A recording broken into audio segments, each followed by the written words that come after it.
min alfi saar te suratul qadr mu ne laylatul qadri moo gën junniy weer yu amul laylatul qadri waaye Cheikh Gassama laajoon na ko Seyxul Islam Baye Niass la mu ko njëkk a tontu mu ne ko laylatul qadri yàlla da cee wax ne tanazalul malaayikatu wa ruuhu muy sikrul am baadal xaas mu ne yawma yaqumu ruuhu wal malaayika mu sikrul xaas baadal am waaw kooku nu muy gënee laylatul mawlid mu ne ko laylatul qadri yónne kuñ ko terale yonent bi ak lan ako xeetam mu ne ko laylatul mawlid bi mooy borom teraanga ji mbum mi li muy rafet rafet ak lu muy tedd tedd ak weer yi moom mi ko sol moo ko gën a tedd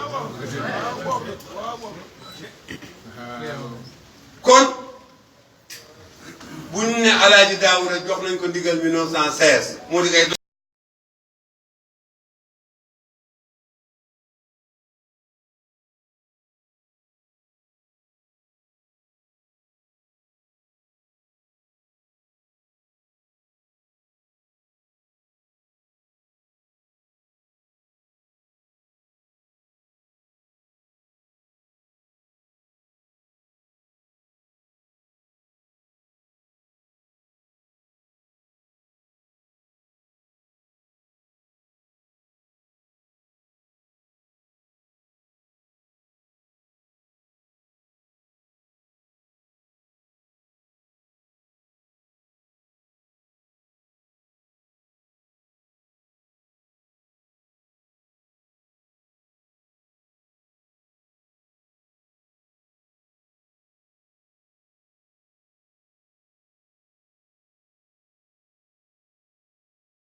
كريم